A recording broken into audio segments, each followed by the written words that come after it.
Operation सिंदूर बहाल, कांग्रेस कर रही सवाल। शौर्य का तिरस्कार, कांग्रेस के संस्कार। सेना के शौर्य पर सवाल क्यों, मिटा आतंक का वजूद, कांग्रेस मांगे सबूत। ऑपरेशन सिंदूर का दम दुनिया ने देखा, पाकिस्तान ने भोगा।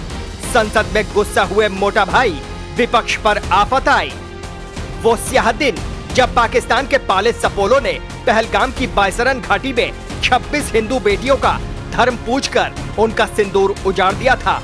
चुन चुनकर हिंदू सैलानियों को टारगेट किया था। इस आतंकी हमले के जवाब में भारत ने ऑपरेशन सिंदूर लॉन्च कर सरहद के उस पार मौजूद आतंकी ठिकानों को मिट्टी में मिला दिया था। भावलपुर से लेकर मुरीदके तक मौजूद लश्कर और जैश के आतंकी ठिकानों पर ब्रह्मोस से पिन पॉइंट अटैक कर तबाह और बर्बाद कर दिया था। संसद में देश के गृह मंत्री अमित शाह का गुस्सा अक्सर देखा जाता है, लेकिन गृह मंत्री अमित शाह जब संसद से दहाड़ते हैं तो उसकी गूंज पूरी दुनिया में सुनाई देती है। कुछ ऐसा ही नजारा इस बार भी देखा गया। देश के विदेश मंत्री एस जयशंकर संसद में बोल रहे थे। इसी दौरान विपक्ष के तमाम नेताओं की ओर से हल्ला बोल किया जाता है और हंगामा किया जाता है, नारेबाजी की जाती है, बवाल किया जाता है और देश के विदेश मंत्री को रोकने की कोशिश की जाती है। ये सब गृह मंत्री अमित शाह देख रहे थे और फिर इतने में ही अमित शाह खड़े होते हैं और विपक्ष पर धुआंधार प्रहार करते हैं। शाह का ये अंदाज देखकर हर कोई दंग रह गया, हैरान रह गया।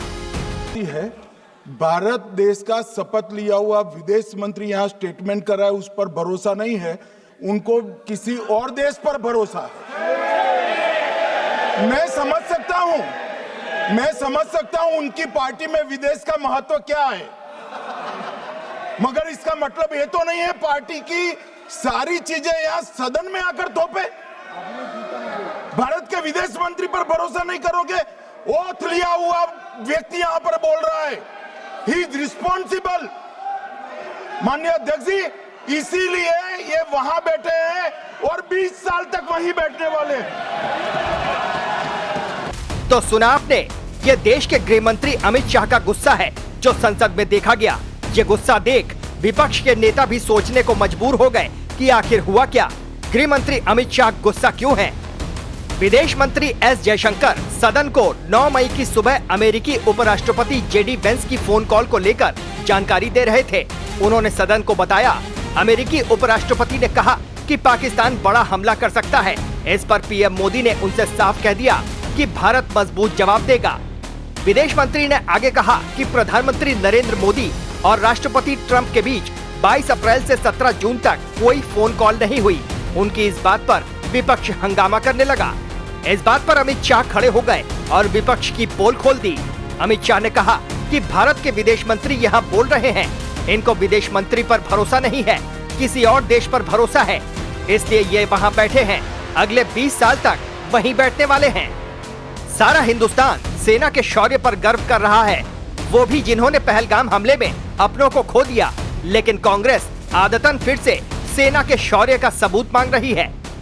कांग्रेस के वरिष्ठ नेता और पूर्व वित्त मंत्री पी चिदम्बरम को तो ये भी शक है कि पहलगाम आतंकी हमले को वाकई में पाक आतंकियों ने अंजाम दिया, ये जानते हुए भी कि पहलगाम आतंकी हमले के बाद लश्कर-ए-तैयबा के मुखौटा आतंकी संगठन टीआरएफ ने इसकी जिम्मेदारी ली। हालांकि ऑपरेशन सिंदूर के आक्रमण से डरकर उसने बाद में इससे इनकार किया। कांग्रेस समेत पूरे विपक्ष की मांग के मुताबिक संसद में ऑपरेशन सिंदूर पर चर्चा के लिए सरकार तैयार हुई और चर्चा भी शुरू हुई। लेकिन चर्चा शुरू होने से पहले ही पूर्व वित्त मंत्री पी चिदम्बरम ने ऐसे अटपटे सवाल किए जिसकी देश को कतई उम्मीद नहीं थी। चिदम्बरम ने सेना के शौर्य पर संदेह जताते हुए कहा, चिदम्बरम का सेना के शौर्य पर संदेह, क्या एनआईए ने आतंकियों की पहचान की है? ये पता लगाया कि वे कहां से आए थे? कैसे पता चला कि पहलगाम के आतंकी पाकिस्तान से आए? एनआईए के पास इसके क्या सबूत हैं? हमलावर देश के भी हो सकते हैं। सेना की बहादुरी, सेना के शौर्य पर कांग्रेस ने पहले भी सवाल उठाए थे। 2016 में जब भारतीय सेना ने उरी हमले का बदला पीओके में सर्जिकल स्ट्राइक से लिया था, कांग्रेस ने तब भी सवाल उठाए थे। सवाल है कि क्या कांग्रेस के बार बार सेना की दिलेरी पर सवाल उठाना सेना के साहस को कमजोर करना नहीं है? Team news watch India.